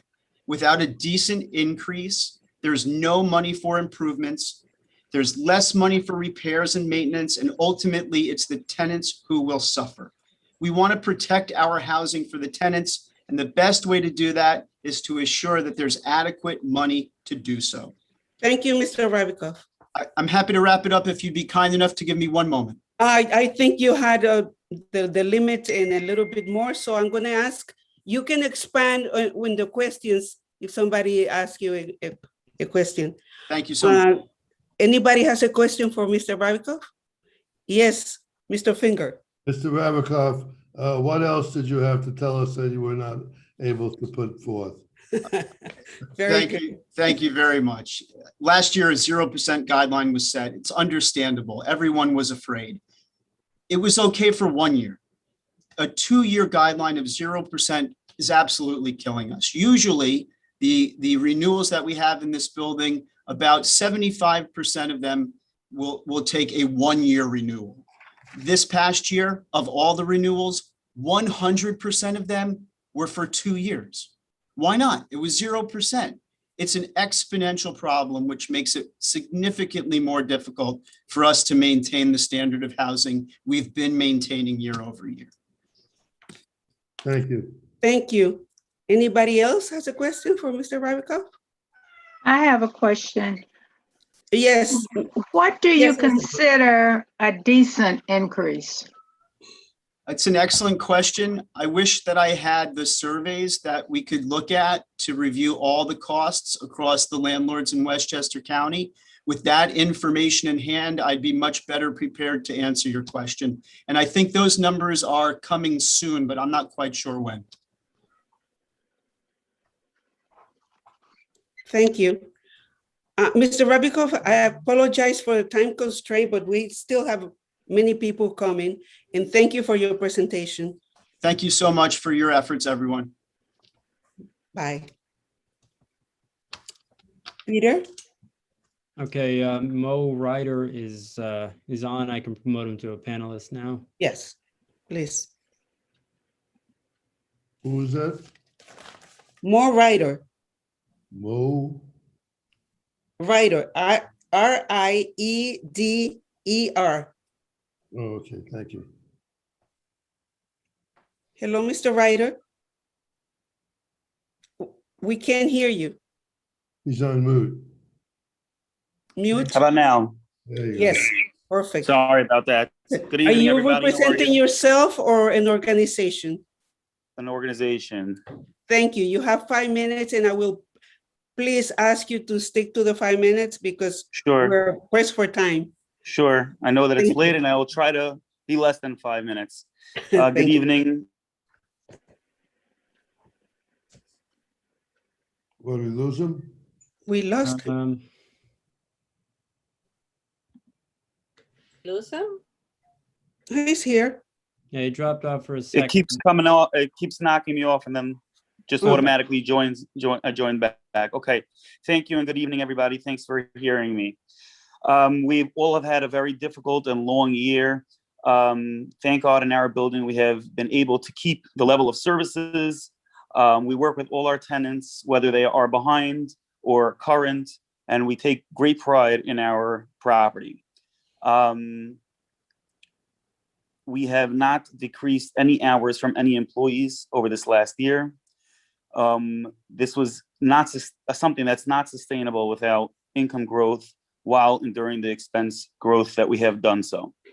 We obviously have heard many people discussing about the issue with rental arrears, which is a great issue. I know that the government has put out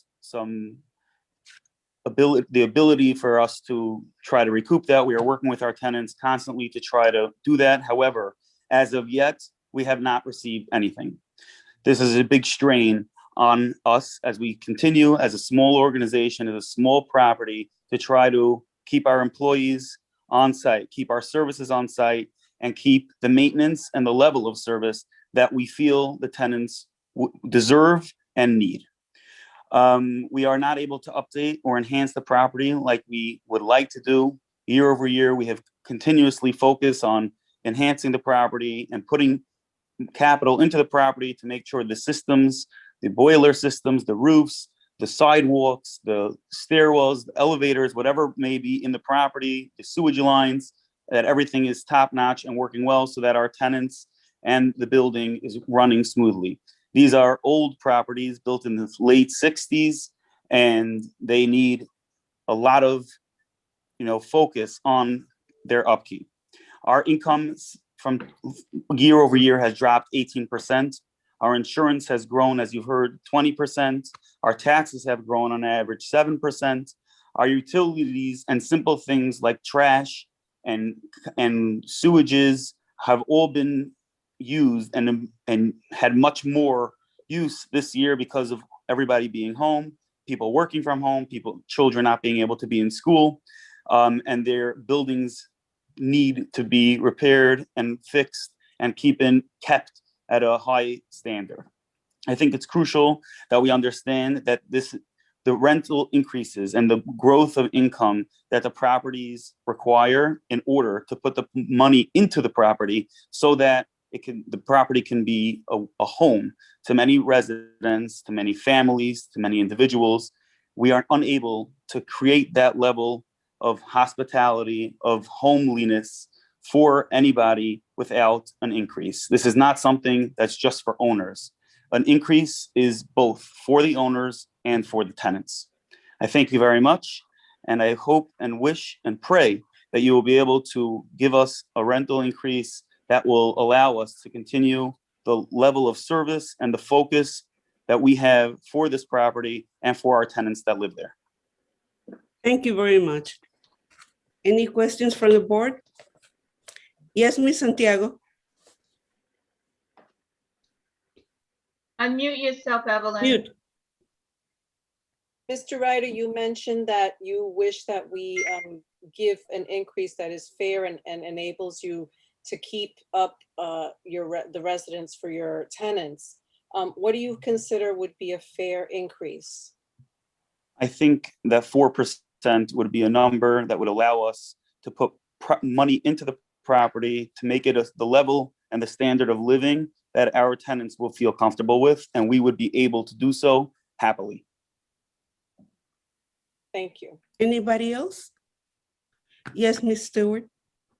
Mr. Ryder, how many units are in your building? 82. And you consider yourself to be a small landlord with 82 units? Yes, ma'am. Okay. Roughly what spend- percentage of your tenants are behind on their rent, sir? Probably 12% of the tenants. All I right. spend 3 times a week at the property. Like you've heard, that's a small owner, somebody that takes care of the property, someone that cares about the property, someone that's there daily, making sure that the tenants are getting taken care of, and focusing on the fact that this is a property, that I care about, this is a property that they care about, and this is a property that we together can make a wonderful place for people to live. But without us having the ability to make enhancements to the property, to give the service that I know that they deserve, we can't do so. Are you actively promoting the ERAP program to your tenants? Yes. We make calls, we send emails, and anything that we can. Great, thank you. Thank you. Anybody else? Thank you, Mr. Ryder. Thank you. Have a great evening. Same to you. Thank you, sir. too. Bye. Thank you. Peter, I have a Harry Singh. He's not in here. He's not in. And Ron Tesler, Also not in here. Carol Dassinger. Yes, she is here. I'll promote her now.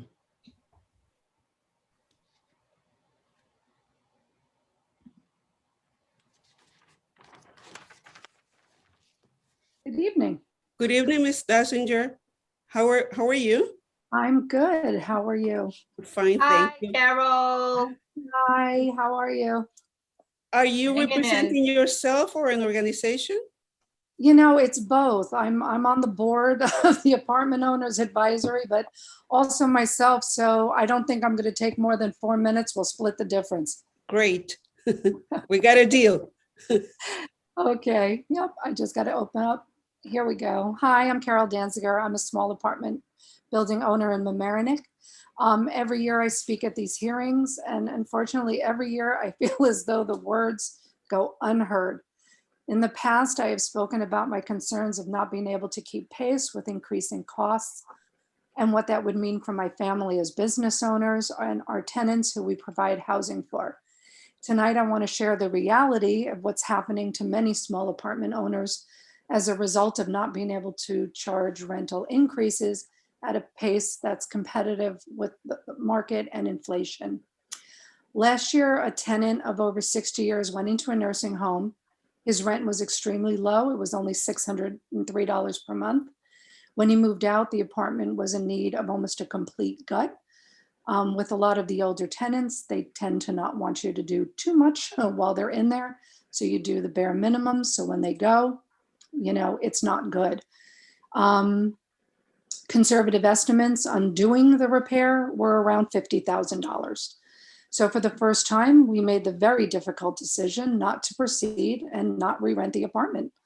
Since our building generated just over $30,000 in revenue last year, it was simply not enough to cover the cost. And similar to most small buildings with poor cash flow, due to the low rents, we don't have the resources to fund any capital reserve for major repairs. With the current cap on the IAIs, which only allow, I believe it's a maximum of $150 per month increase in rent when you have a vacancy and a repair, regardless of the repair costs, it would take over 27 years for us to recoup the renovation costs based on that increase.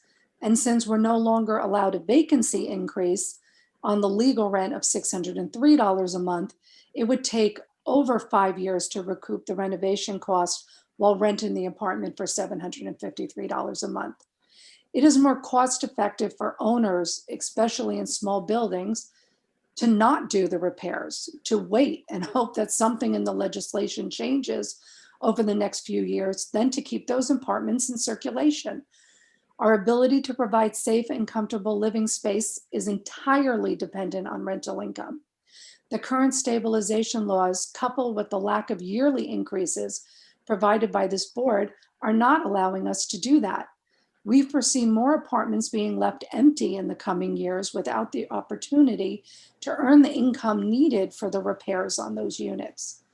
This board may believe that they're doing what's best by not increasing rents, but the small relief they provide to a fraction of tenants across the county, which are never asked to demonstrate any economic need, causes major financial distress to owners, which negatively impacts those owners, their tenants, and their potential tenants. We also understand the difficult time everyone's been facing since the pandemic began and how relief in rental costs for tenants is a priority in the current climate. But even before the pandemic began, and how relief in rental costs for however, continuing to deny any annual increases is not the solution. While the pandemic persists, there have been various resources, including rental assistance, provided by state and federal governments to families negatively affected, and that for those that need it and qualified for it. Owners, however, have never seen release from rising expense costs. Even before the pandemic, our expenses continue to increase each and every year. For example, our county and village taxes have increased 18% and 13% respectively just since last year, and we also expect the school taxes to follow suit. We just cannot keep pace with increases in costs that normally accrue year to year without a corresponding increase in rental income to cover them. We now more than ever need you to do your part and do what's right by providing a reasonable increase. Thank you.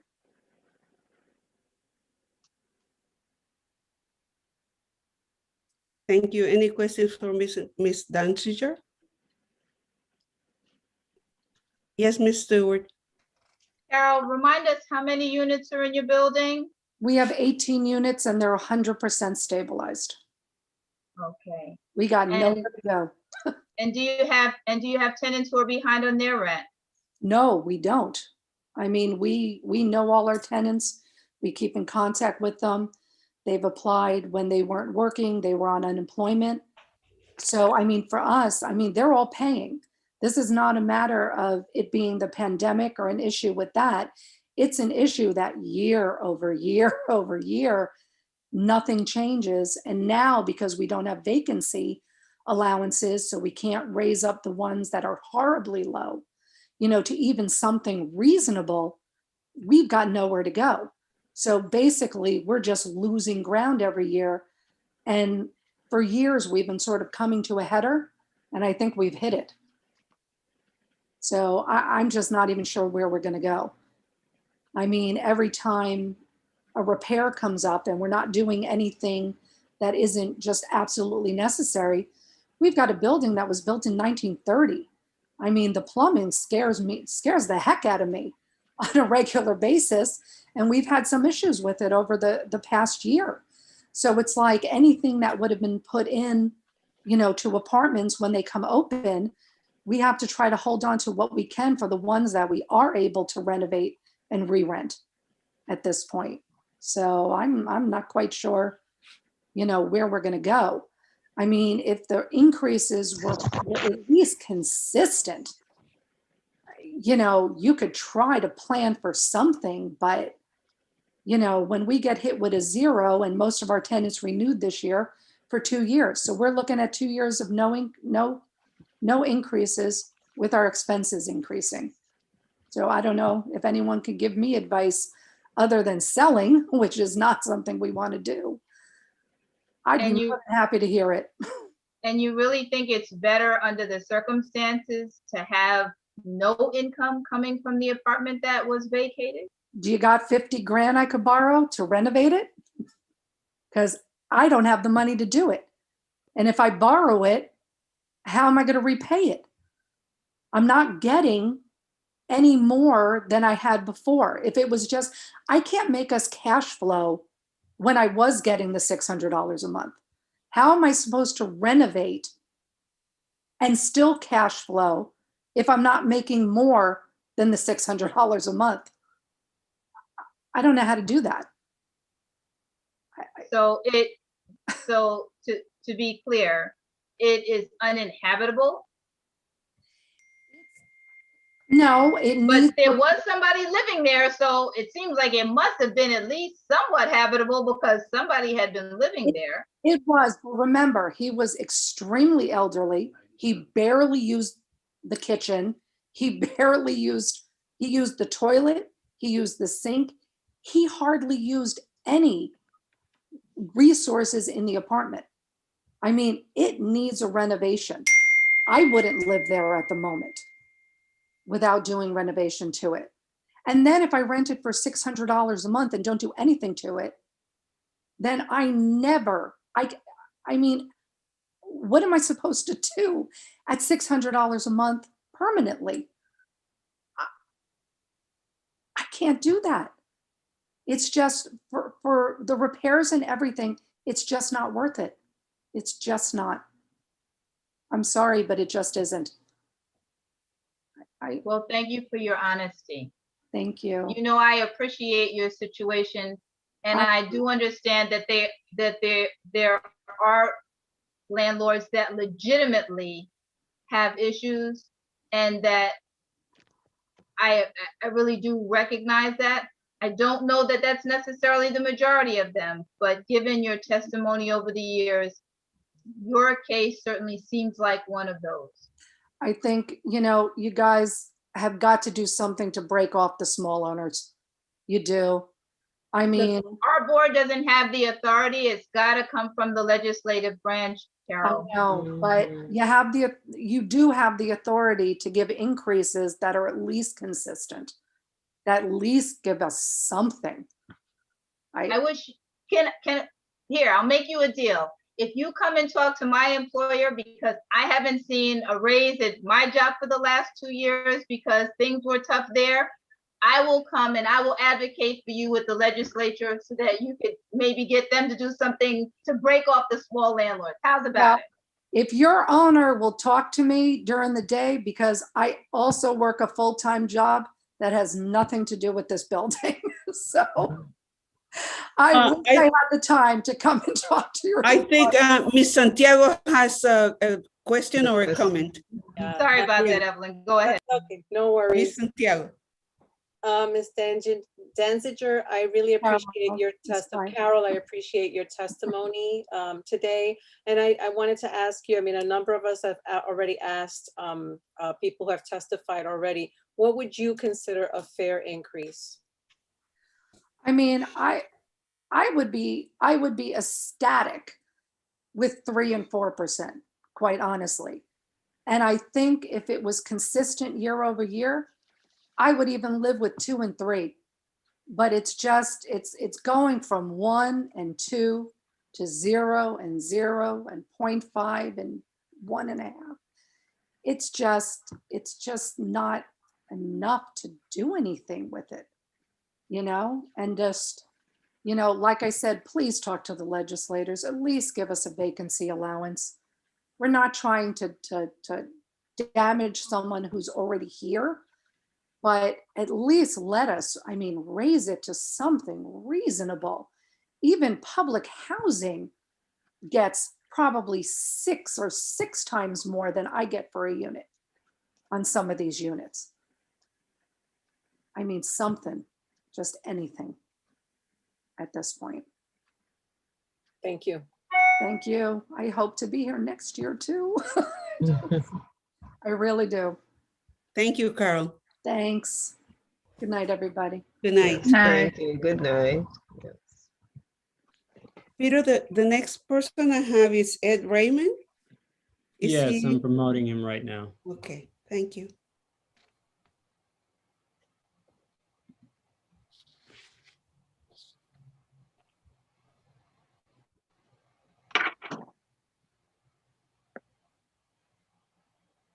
Can you guys hear me?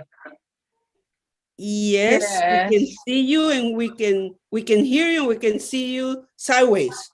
Let me do this way. Oh, great. Now, Okay, welcome. Are you representing yourself or an organization?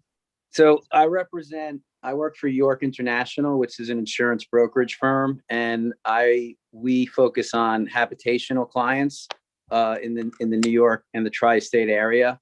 So I thought it would be good if you'd hear from the insurance side of it. And I know I've heard a lot of owners talk about how they're getting hurt with the rising insurance costs, and I could vouch and verify that this Okay, we're gonna give you 5 minutes starting now. Okay. So again, I'm a senior vice president at York International. We've been around for about 38 years, and our main focus is habitational real estate in the area. And the insurance costs over the last 4 years, I would say 3.5 to 4 years, have been on the rise, double digits. And over the last 2 years, I've seen increases of 80%. I've seen increases of over 100% for property and casualty insurance for these landlords and these owners. And I could attest that there are the legal environment for these landlords and for the insurance carriers has never been worse. In certain areas in Yonkers or Portchester or the Bronx and certain areas of northern Manhattan, the insurance carriers won't even go to court, and they'll just settle claims. And I've seen $300,000-$400,000, twisted ankle claims, broken wrist claims from people that are just walking down the stairs and just slipping and falling, no fault of the landlord, and these claims are being paid to the injured. And the environment for insurance has never been worse, and it's also never been worse for the umbrella or the excess insurance market, where landlords over the last 2 or 3 years have the increase in premiums have literally been 300 to 500% for some of these landlords. And these landlords have to comply with bank requirements, and they don't really have a lot of leeway. If they're borrowing money from a bank and the bank wants them to carry a $10 million umbrella or a $25 million umbrella, they have no choice. And carriers are leaving the market, and they're getting much more finickier with what they want to underwrite, and they also make these landlords comply with their recommendations. And as the landlords have stated, they're not getting any rental increase, and this is the cost of repairing everything is going up exponentially, and it's to no fault of their own. I have clients that don't have any claims or very low claims, and their costs are still going up also. It has nothing to do with losses. This is an across the board substantial rate increase that has yet to show signs of slowing down. And I could speak from experience and talking to many clients. We represent building owners that have 10 units, and we represent owners that have 3,000 units, and everyone is getting hit with substantial increases. So I just wanted to, I feel everyone's pain, and it's substantial. And the landlords and the banks are trying to comply, and it's becoming more and more difficult. So I can only imagine if you have to, contend with 50, 60, 100% increases in your insurance over the last few years. Couple that with your oil and your utilities and any repairs of materials and what have you. So it's a pretty bad environment. It's almost like a perfect storm for these people. So I just wanted to share that, and hopefully it's being heard. Thank you. Perfect timing. Anybody has a question from the board? Yes, Ms. Santiago. I'm just curious as to what the reason is for the substantial increase in in these insurance rates? Is it because of fraudulent claims, or what is the reason? Is there a reason? No, there is a reason. It's not because of fraudulent claims at all. It's because the legal environment for the landlords and the insurance carriers has never been more adversarial. The landlords get brought into all these lawsuits that they have nothing to do with. If somebody gets injured on their near their property or on their property, and the lawyers could bring the lawsuits to the landlord. If somebody gets hurt or killed on the property or near the property, even if they don't live in the building, they will get brought into the lawsuit. It's just an awful legal environment for them. And it's the insurance carriers have been paying out substantial claims, and they just are leaving the market. And there's very few carriers left to cover these buildings. And a lot of them need lead coverage. And the lead market has been incredibly difficult. There's only a few carriers that offer lead coverage, and the ones that write it just on standalone are absurdly expensive. And it's just a perfect storm of low interest rates where the insurance carriers can't make any money on their intake of premium. So they have to make all their money on their underwriting. And because of the changing weather and the awful legal environment, they're having a difficult time making money. Thank you. Any other question for Mr. Raymond? No? Thank you very much, Mr. Raymond. Thank you. Have a good evening. Good evening to you. Thank you. Peter, I have, again, I'm going to apologize for mispronouncing any last names. Joe Kasarnovsky. Yes, he's here. I'm promoting him right now.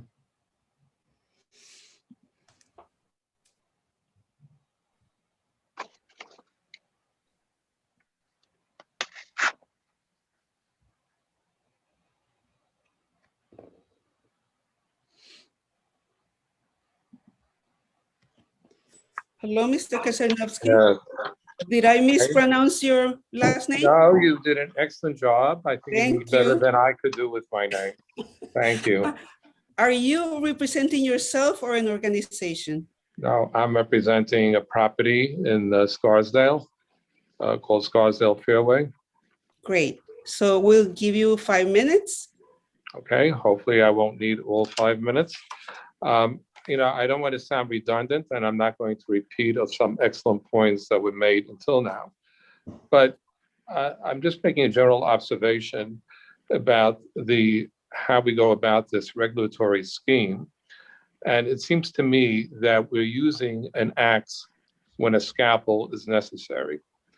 One of the key things is that when we make these increases, we're trying to protect, there's a class of tenants that we're trying to protect. And we do agree there are many tenants that should be protected. I'll give you an example. COVID is not is an issue, it's a current issue, but a year from now, hopefully people will barely remember COVID.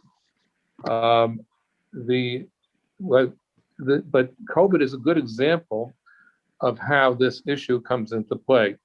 I think the tenants representatives, bring up the ERAP program.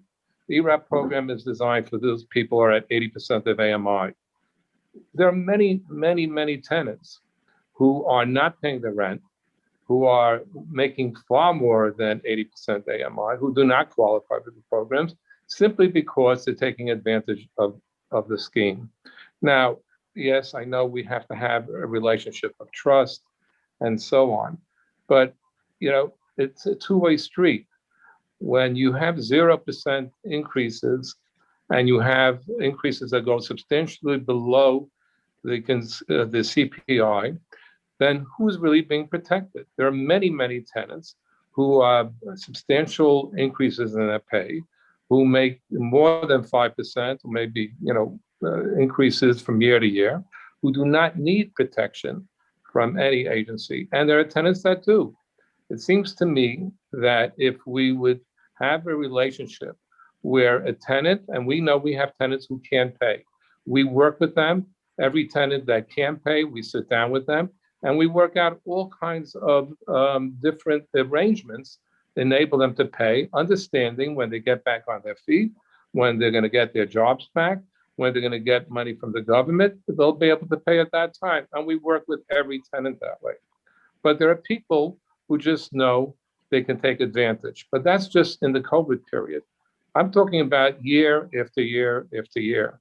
People who are making substantial money, substantially well over AMI, who can easily afford paying 3 or 4% a year increases because they themselves are getting increases in their rent, in their salaries and their income. They could readily afford to make those payments, and that will enable all the landlords to be able to pay increased expenses and to be able to make timely repairs and to do everything that they can to maintain their buildings. So here we are taking a scheme and we're trying to protect a certain number of tenants that need protection, and they should get protection. And if they can demonstrate the need, we will be there to help them. But to then across the board, give that same benefit to people who have no economic right to it. I mean, there is a concept of social justice and economic justice. I mean, doing the just thing and doing the right thing, something that should apply to everybody, including tenants. Tenants that can afford to pay should be able to pay. We shouldn't give a gift to a tenant that is not entitled to it. It shouldn't money come out of the landlord's pocket to give it to somebody else who does not need that type of help. In the same way, Amazon or Walmart does not give gifts to anybody who walks into the store. There are different government programs that help people who can't afford to pay for their food, who can't afford to pay for various things. But we never ask Amazon or Walmart to freeze their prices or lower their prices in order to subsidize people who have the need. If there's a need, that need should be met. The landlord should participate in helping the tenants meet that need. But the tenants who do not need that help, why are they getting that? Why are they entitled to 0% when they themselves are getting increases in their pay and have substantial net worths, and in many cases even wealthier than the landlord? Why should they get help by getting 0 or 1% or any increase that's under CPI? I think just simply because it's easier to come up with a number that goes across the board, it's like the proverbial precocium bed. If the leg is too short, we cut it off. If the leg is too long, we should cut it off. If it's too short, we stretch it out. We shouldn't come out with one size fits all schemes. It's too important. The industry is too important. Housing is too important to come up with simplistic solutions. A simplistic solution of applying one rate to everybody makes no sense. If we're going to do it, okay. Anybody has a question from the board? Yes, Ms. Stewart. Mr. Karzanowski, how many units are in your building? 154 units. Do you have any tenants who are behind on their rent, sir? Yes, we do. And those tenants, we have two classes of tenants. And that's exactly my point. There's a class of tenants that is struggling during COVID, that have demonstrated that they can't pay because they lost their job or for whatever legitimate reason, and we work with them. And that's universally true, not just in the properties here in Westchester County. Wherever we have properties, we work with the tenants, we work closely with them, and we understand that COVID is a societal problem. It's not a tenant problem, it's not a landlord problem, it's a problem that we all have. And therefore, we have to chip in and help people get through. That's our concept of social justice. But when you have somebody who has not been impacted by COVID, there are some people who've done much better during COVID economically. Those people should not take advantage of a system where the courts are shut down, you can't do evictions and have not paid in over a year. And then when they get close to the point when the courts may open up, they just skip and walk off, owing us tens of thousands of dollars. We have cases where people have owed us more than $50,000, not in this particular property. but it's just not right when somebody is making money and they're basically thumbing your nose at us. So, and the system cannot support that type of behavior. Approximately how many of your units are behind, sir? I would say there's about 10 units that are behind, and I would say that 6 or 7 of them, we're working with them, and there are 3 who just, they walk by and they whistle, as they walk by with a smile on their face, knowing that there's nothing we can do about it. But I want to address really the point on the percentage increase. I know we're trying to protect tenants that struggle to pay the rent. We will work with those tenants. I don't think those tenants that are struggling, we could work with them. But the people who are not struggling, the people who are doing well, who pocket a lot of money, buy fancy cars, go on fancy vacations, they are not entitled to 0% increases. There are tenants who do as well or better than landlords, and they don't deserve protection. Mr. Chesson, did you raise your hand?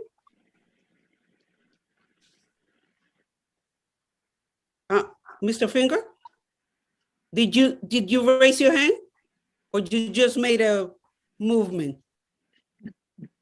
You're on mute, Ken. You're on mute. Okay. Anybody else has a question? No? Thank you very much, sir. Thank you for your presentation, and thank you for your time. And thank you for your time and for your service. Oh, you have a question? Yes, it's a general question, not for for Mr. Okay, so a general question for him? No, for you. Oh, okay. So let's move. Peter, maybe is there anybody else waiting? Nobody else who signed up is waiting. No. Okay. I think we've reached the end of the line. See, that was my question. My question was now I will open the. My question was how many more people are there? See, I answer your question. I actually, can I ask one question to Mr. Konofsky? Sure. Mr. Konofsky, are your buildings in Greenberg or where? The property is on South Central Avenue, right? In fact, I'm glad that you mentioned that. There's a building that was built right next door to us. It's right next to the golf course on South Central Avenue. The new property that gets built charges a fortune. They charge all they can, whatever they can get away with. We're taking a property that was built into the 60s. We invest a lot of money. We've owned it for many, many years, and we're very proud of it. We're very proud of what we've done with the property in terms of maintaining it and enhancing its appearance and so on. But we're now hamstrung in terms of raising rents because of the law that was passed last year on vacancy. But all we're asking is for a simple, get a simple shake on this thing. And even with whatever increases, even though it'll be 3% or 4%, doesn't come close to what the building next door is charging. The building next door is charging 50 or 100% more than the rents that we're charging. And you can't have that. It makes no sense to have 2 buildings side by side. One is like the best, like the tale of 2 cities. That is not economic justice. That's not social justice. That's just core business. Are you in Greenberg or Yonkers? No, Greenberg. Greenberg, yeah. That's what I thought. Okay. No, look, the point you make is of course a valid one, but it's a legislative point. The ETPA applies to buildings built before 1974, every 6 units or more. If you were built in 1975 and you were built in 1972, you're right. You'd be. We recognize. I recognize that. That's the way things work. That's when we bought the building. We knew that going in, but we never bargained for 0%. We never bargained for an average of 1 or 1.5% increase. We at least thought we would be able to keep up with inflation. That's where the bargain goes bad. And who are we protecting? People that don't need protection. That's the problem. Thank you, Mr. Konofsky. Thank you, Mr. Karsanowski. Peter, I understand that we don't have anybody else That's right. waiting. That's right. Yep. If that's the case, then I will open the discussion for the board if somebody has any comments to make. Yes, Ms. Stewart. I'll be with you after that. Peter, Yes, just Ms. a Stewart. question. Did we have the rest of the stats from Jeff yet that are for Wednesday's meeting? Yes, they emailed them. Well, Second half? it was a two-part mailing. The second part hasn't been mailed out yet. He said it would be early this week. I wanted to make sure I hadn't missed it because I've been looking for it and I hadn't seen it yet. You know, I'll send an email and see when we can expect that. You know, I'm assuming it'll come. I hope it's not 100 pages. Well, I hope it's. Mr. Finker, you had a comment? Mr. Finker? I have a question. No, Mr. Finker had raised his hand. Hold on, please. Yes, I was just saying, I presume what was coming in will now be the survey from the Westchester numbers. Is that correct? Yes. I believe so, yeah. Okay, thank you. I have a question. Eddie Mae, do you have a question or comment? Yes. Did anybody receive this information? I haven't received it. I have to go back and check myself as well. I got the first part. I didn't get any part. I got the first part as well from Jeff. Yeah, it was lots of material. The first part is the New York City stuff, the PR. Right. Yes. Mortgage and the other stuff. I haven't yet seen, I guess, no, we did get an email from Jeff, right? Yeah. Okay. I got the email, but I didn't get the info, but. Chair Rubin, there is one more individual in here that I don't see signed up. They're raising their hand. Would you like me to allow them to speak, to see if they want to address the board? Actually, no, they just left, so. Okay. You know, Well, I was going to say, if anybody came or late, we can always give them a chance. First place next time. Right. I guess I would just reiterate what I said at the top, that if someone wants to speak at the next one, they can contact me at that Westchester County RGB at nyshcr.org email address. Great. Okay. Any other comments? Well, if yes, Mr. Cherson. Move to adjourn. I was going to ask, but before doing that, I would like to welcome our new member, Ms. Hammer. Welcome, and I hope we didn't scare you tonight. Hope you come back to the next meeting. And with that said, I'm open to hear a motion to adjourn. Motion to adjourn. Second? Second. Great. Meeting is adjourned. Thank you very much, everybody. Thank you. Have a good night, everybody. Good night. Good night. Welcome, Sylvia. Thank you.